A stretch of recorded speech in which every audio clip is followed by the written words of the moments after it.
কুষ্টিয়া শহরতলির ৫ রাস্তার মোড় এলাকার কানাডা প্রবাসী জাহানারা চৌধুরী এক সংবাদ সম্মেলনে জমি আত্মসাৎ ও প্রাণনাশের হুমকির অভিযোগ তুলেছেন। তিনি বলেন, কুষ্টিয়ার আদম ব্যবসায়ী ও মালয়েশিয়াগামী জনবল সরবরাহকারী আতিকুর রহমান মাসুদ প্রতারণামূলকভাবে জমি দখল করে নিচ্ছেন এবং তাকে নানাভাবে হুমকি দিয়ে চলেছেন। শহরের কারাময় চাইনিজ রেস্তোরাঁয় এই সংবাদ সম্মেলন অনুষ্ঠিত হয়। সংবাদ সম্মেলনে জাহানারা চৌধুরী জানান, প্রায় ৩৬ কাঠা জমির মধ্যে ৩.1375 কাঠা এজমালি রেখে বাকি জমি ওয়ারিশগণের মধ্যে বিভাজিত হয়। কিন্তু ২০২২ সালের অক্টোবর মাসে ওয়ারিশগণ এজমালি অংশ থেকে 10.42 কাঠা জমির নাম খারিজ করে নেন। বিষয়টি জানতে পেরে ২০২৩ সালে তারা অ্যাসিল্যান্ড কার্যালয়ে আবেদন করে খারিজ বাতিলের দাবি জানান। কিন্তু উল্টো বিবাদী পক্ষ খারিজ বহাল রাখার জন্য জেলা জজ আদালতে যুগ্ম আদালতে মামলা দায়ের করে, যার রায় আসে বাদীপক্ষের অনুকূলে। জাহানারা আরও অভিযোগ করেন, আতিকুর রহমান মাসুদ আংশিক জমি ক্রয় করেও সম্পূর্ণ জমি আত্মসাৎ করার চেষ্টা করছেন। তিনি মিউটেশন সূত্রে জমি কিনেছেন, ওয়ারিশ সূত্রে নয়। এই বন্টন মামলা চলাকালীন তিনি জমি কিনেছেন যা সম্পূর্ণ আইন পরিপন্থী। হাউজিং এলাকার ফারুক হোসেন খোকা আতিকের পক্ষ হয়ে তাকে নিয়মিত হুমকি দিচ্ছেন এবং শ্লীলতাহানির চেষ্টা করছেন। চৌধুরী সুপার মার্কেটে চলমান মামলার সাইনবোর্ড থাকা সত্ত্বেও তা তুলে ফেলা হয়েছে। তিনি জানান, তার জীবনের নিরাপত্তা হুমকির মুখে পড়েছে। তিনি জানান, এ ব্যাপারে কুষ্টিয়া জেলা পুলিশে অভিযোগ করা হয়েছে। পুলিশ জানিয়েছে বিষয়টি তারা তদন্তে রেখেছে। জাহানারা চৌধুরী প্রশাসনের কাছে আবেদন জানান, দ্রুত তদন্তের মাধ্যমে ন্যায় বিচার নিশ্চিত করা হোক এবং তাদের পারিবারিক জমির সুষ্ঠু বন্টন করা হোক। সুযোগ ছিল না, উনি যখন দখল নিতে আসবে বা দোকানদারদেরকে এই কপিটা দেবে, তখন তো এই সংশোধিত কপি ওনার দেওয়ার কথা।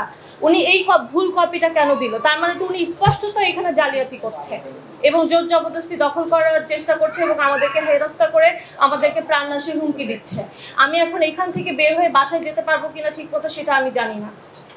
আমি আমার দেশে ফেরত যেতে পারবো কিনা আমি জানি না, যেহেতু আমি প্রবাসী। আতিকুর রহমান মাসুদ একজন ব্যবসায়ী, মূলত উনি আদম ব্যবসা করেন। মালয়েশিয়াতে উনি জনবল দেন। এছাড়া ওনার এয়ারলাইন্সের বিজনেস আছে। উনি বিভিন্ন জায়গায় জমি ক্রয় করেছেন। মেনলি উনি ঢাকাতে থাকেন, কুষ্টিয়াতে হয়তো অন্যান্য জায়গায় জমি আছে এবং ৫ রাস্তা মোড়ে এই আমাদের মার্কেটের আংশিক অংশ কিনেছে। এই ধরনের অভিযোগ তার কাছে আমি অনেক জানতে পেরেছি এবং শুধু এটা না, আমি এই জিনিসটা পিনাকি ভট্টাচার্য দাদার কাছেও জানিয়েছি। যেহেতু আমি প্রবাসী, আমি প্রধান মানে আমাদের ইন্টারমিডিয়েট গভর্নমেন্ট যিনি ডক্টর মোহাম্মদ ইউনুস, ওনার যে জিআরএস এর মাধ্যমে যে কমপ্লেন করা যায়, সেখানেও আমি কমপ্লেন করেছি। পরে আমি তদন্ত সূত্রে জানতে পারলাম যে উনি বিভিন্ন জায়গায় পেশি শক্তি প্রয়োগ করে, যেখানে ওয়ারিশান জায়গায় সমস্যা থাকে ভাই বোনের মধ্যে, সেই জায়গায় যে উনি উঠে বসে, পরে জনবল পেশি শক্তি টাকা প্রয়োগ করে সেই জায়গাটা পুরোটা দখল নিয়ে নেয়।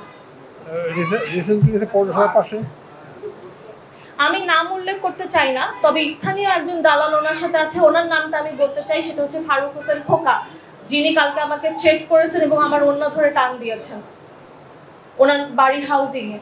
আমি তার ছবি সহ আপনাদেরকে দিতে পারি। আমি তার নামেও জিডি করেছি। মেনলি উনি হচ্ছে দালাল, উনি ব্রোকার, উনি এই জমিটা কিনতে হেল্প করেছে। এবং আপনারা জানেন কিনা জানি না, চৌধুরী সুপার মার্কেটের চারিদিকে কিন্তু লাগানো ছিল যে এখানে দেওয়ানি মামলা চলমান, মিসকেস মামলা চলমান। আপনারা হয়তো দেখেছেন, যেহেতু ৫ রাস্তা মোড়ে আপনারা থাকেন। সুতরাং হ্যাঁ, সুতরাং ওনারা সেটা সব রং করে মুছে টুছে দিয়ে সবকিছু ওগুলা খুলে ফেলেছে, যাতে ওগুলা নিশ্চিহ্ন থাকে। আমাদের যে চৌধুরী সুপার মার্কেট নামটা, সেটাই রাখেনি।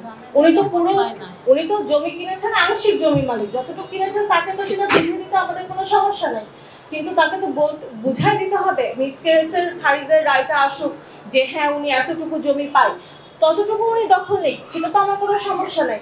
কিন্তু আমাদের মধ্যে কেন চলে আসলো? আমার ওয়ারিশান জায়গা সহ উনি কেন কিনলো? তো কিনলো জোর জবরদস্তি দখল, পেশি শক্তি প্রয়োগ, প্রাণনাশের হুমকি এবং গায়ে হাত দেওয়া।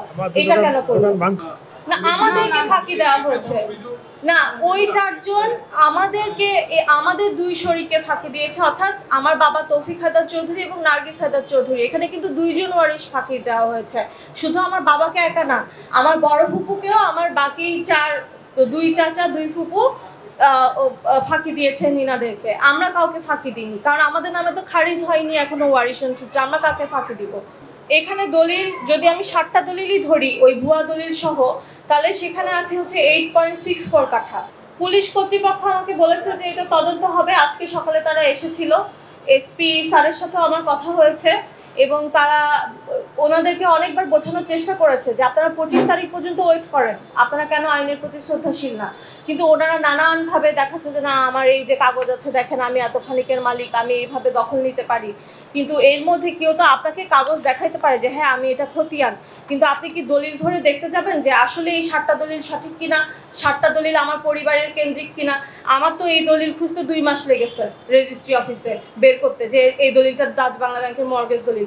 চাইলেই তো আমি কালকে দলিল উঠিয়ে ফেলতে পারি না। আমাদের চাচ্ছি আমরা আমাদের জীবনের নিরাপত্তা চাচ্ছি। প্রথম কথা, জীবন থাকলে তারপর তো সম্পদ। আমি আগে বাঁচবো, আমার বাবা আগে বাঁচবে, মা বেঁচে থাকবেন, আমার ভাই, আমার ভাবি, আমার বাচ্চাটা বেঁচে থাকবে, তারপরে তো সম্পদ।